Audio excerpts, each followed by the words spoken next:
We cater to you.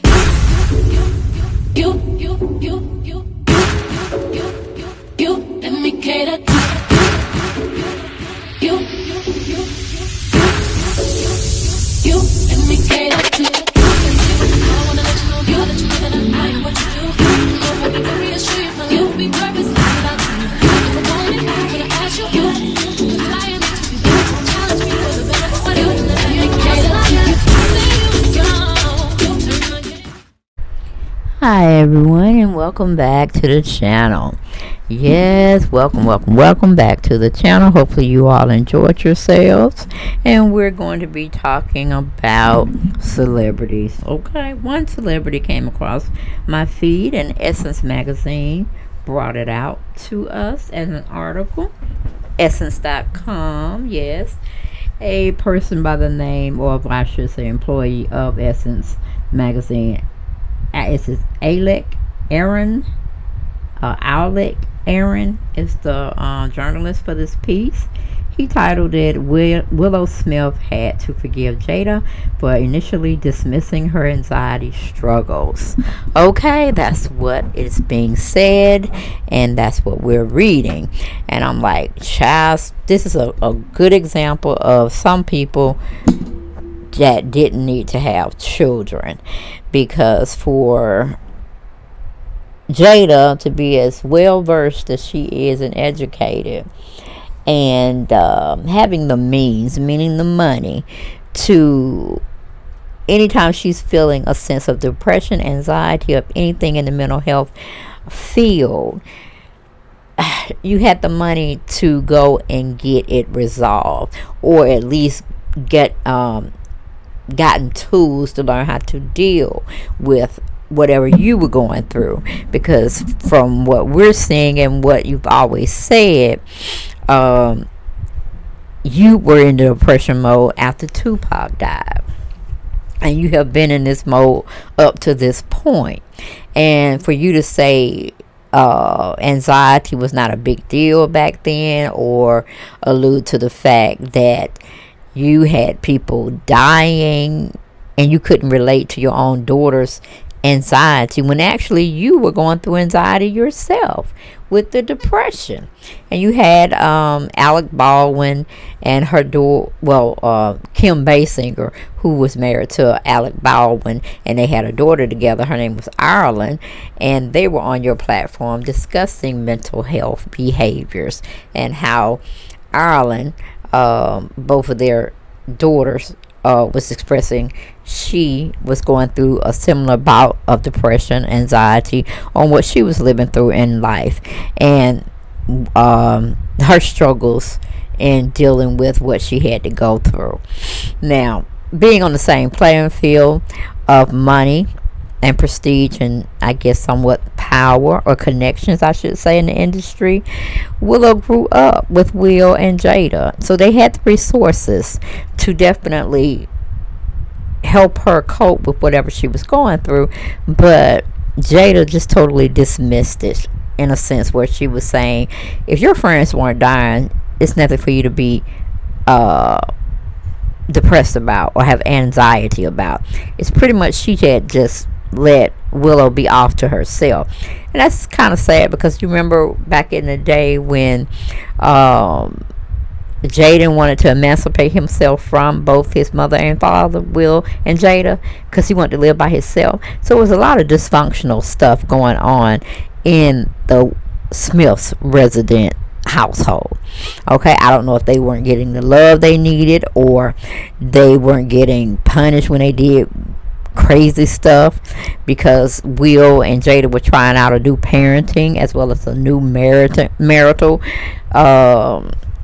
what do you call it, blueprint of how they wanted to live their lives and how they wanted to parent their children. Well, as you can see, they did a piss poor job. And the oldest son, I think his name is Trevor or Trey or somebody like that, he better be glad he had a mama that knew how to raise him. And I'm pretty sure, Will had a little bit to do with the raising, from a standpoint of what he felt a man should be like and how he should raise his children. But somewhere down the line, he skipped a couple of pages of in his book that he was reading to help Cherie, his first wife, to raise his oldest son, Trey. And of course, August Alsina brought out maybe a couple of years or several years ago that the entanglement situation that Jada had called herself, naming it, which really was a full blown out affair. And the only reason I say affair is because that's what you can only call it, a fooling around situation. It was only about sex. It wasn't about love.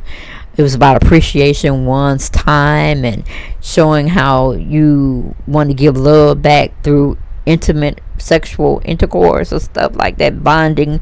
I'm not really sure, because Will and Jada at one point wasn't acting like they were having an open relationship, but in fact it had to be. But she said her and Will was separated at the time. They were going through a lot of stuff. She was doing her, Will was doing him, and just a lot of mess that Will really didn't want to get involved in, but since she put it out there, he had to address it.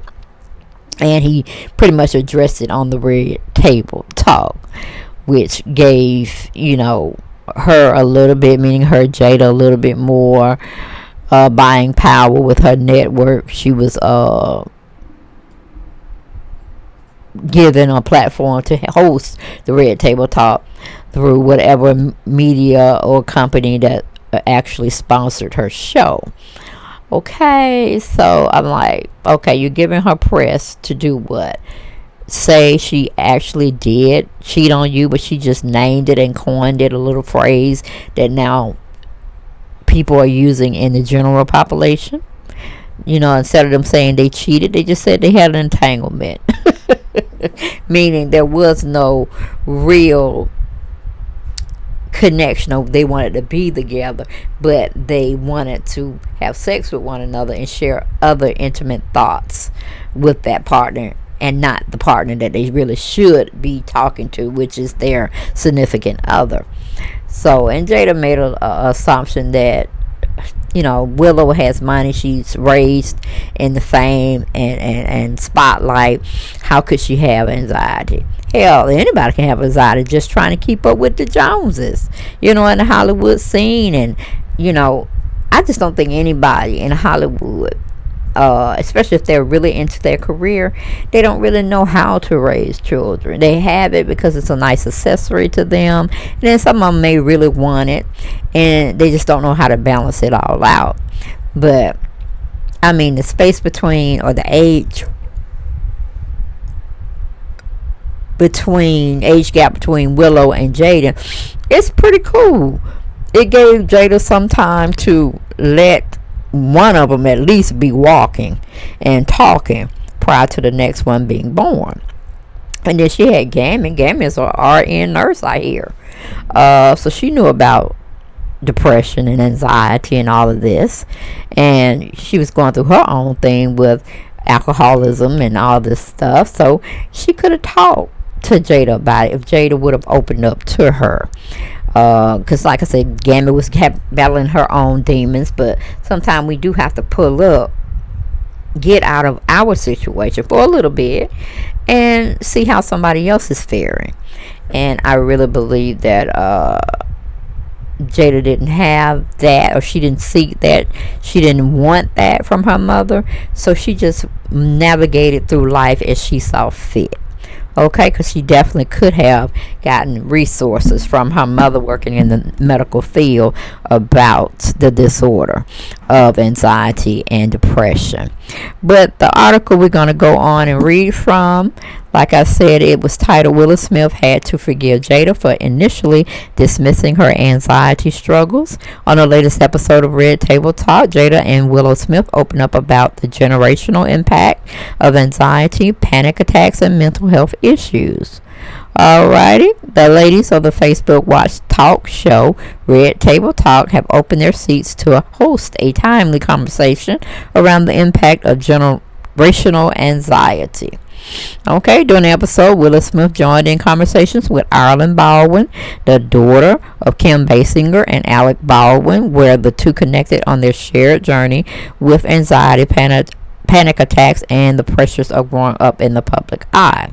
Willow drew from her past experiences to share with the challenges she faced when seeking support from her mother, Jada Pinkett Smith. In managing her anxiety, it was rough. I feel like when I was growing up, she didn't understand my anxiety because she was growing up and had seen her friends die.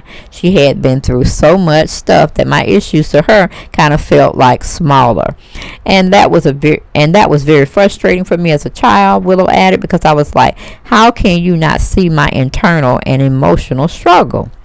The transparent soul artist went on to reveal how empathizing with her mother's suppressed anxieties allowed her the space to forgive Jada for downplaying Willow's mental health struggles growing up. Recently, we had a talk, and she was like, I never knew that I actually experienced anxiety, Willow shared. And she was pushing it down for so many years, like she had no idea. So I had to forgive her a little bit for being like, yeah, I get it, but it's really not that bad. The illuminating conversation continued with the two daughters joining their mothers and Willow's grandmother, Adrienne Banfield Norris, for a discussion that bridged the generational gap between their shared mental health struggles and varied coping methods. Jada shared, it's so beautiful being able to watch two young people sit together and have a conversation like that, just as a mom, because we didn't get to do that. I didn't come up in a time where that kind of conversation was even allowed, Jada continued. Reflectively, Jada opened up about the difficulties in facing Willow's anxieties and the reason behind the disconnect. It took me a long time to understand Willow, just her anxiety. I had a very difficult time relating because two things, her lifestyle and how she was brought up, was very different than mine, she added. I don't know what it's like to be a child under hot lights. And I'm like, Jada, that's not so true, okay?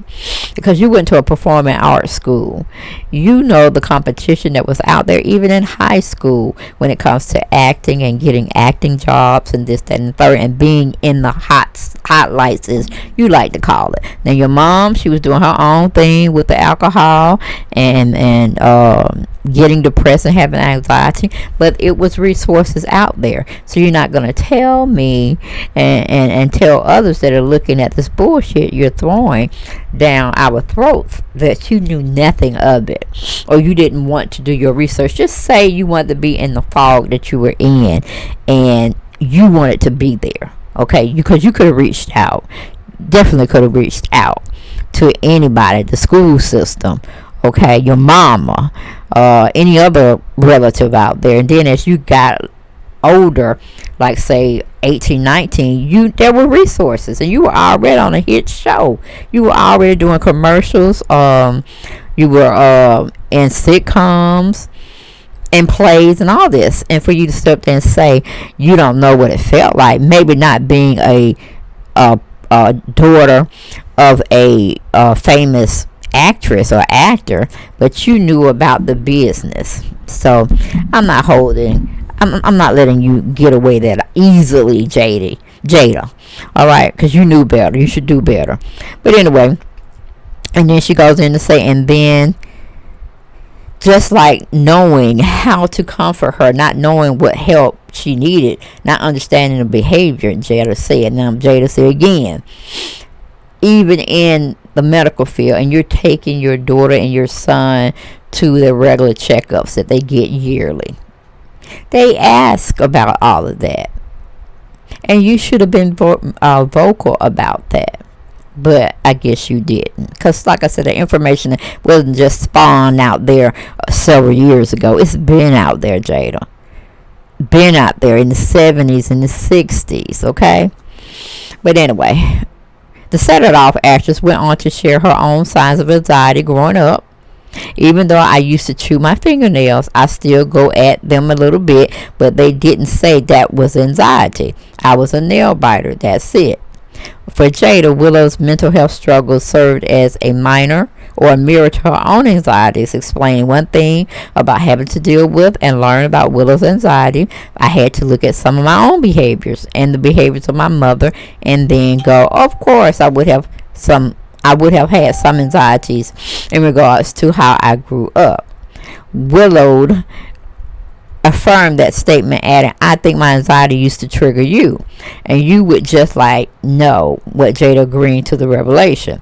Jada's mother, Adrienne Banfield Norris, known by her maternal moniker Gammy, went on to point out how much the conversation around mental health was involved, especially within her lifetime. I think in our world I saw it as a weakness, adding, we just couldn't afford to be anxious. Gammy was celebrated 31 years of her sobriety in December of 2021, opened up about her past struggles with drugs or drug abuse were a means of escapism that in turn numbed her from addressing anxieties with her daughter Jada.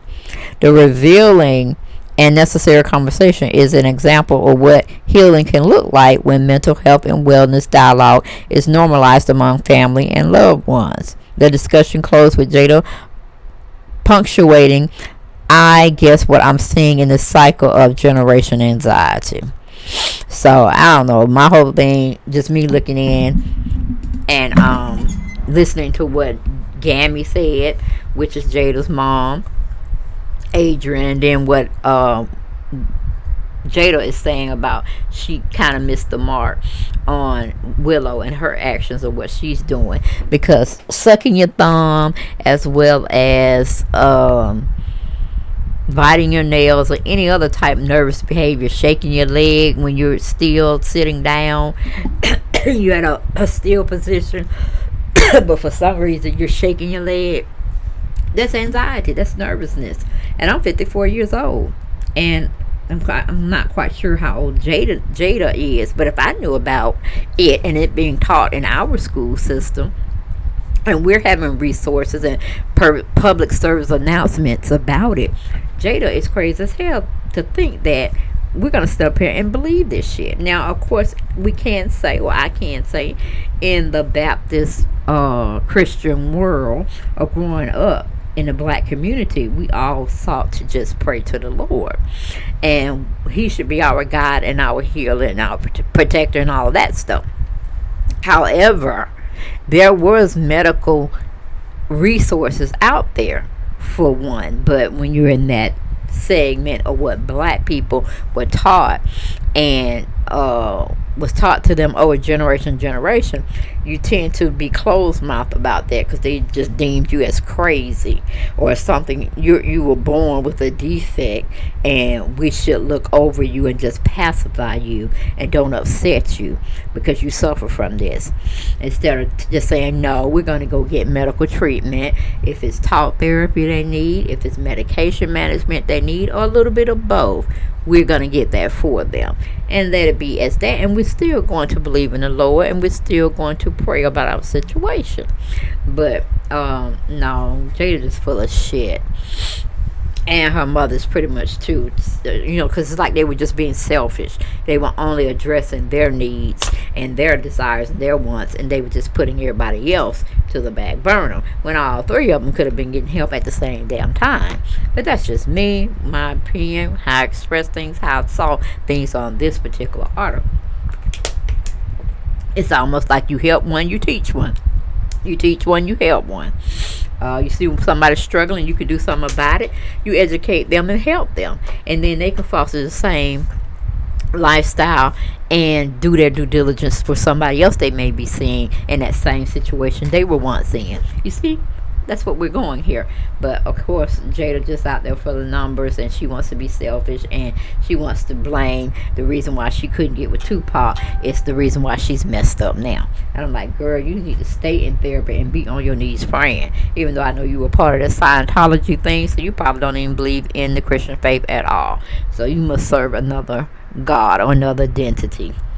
But that's all I have for this video, guys. Like and love, gotta have more. Get down in those comments, have a conversation. I would drop down there sometime myself and a pin to what I was initially stating when I read the article initially ahead of presenting it on the show.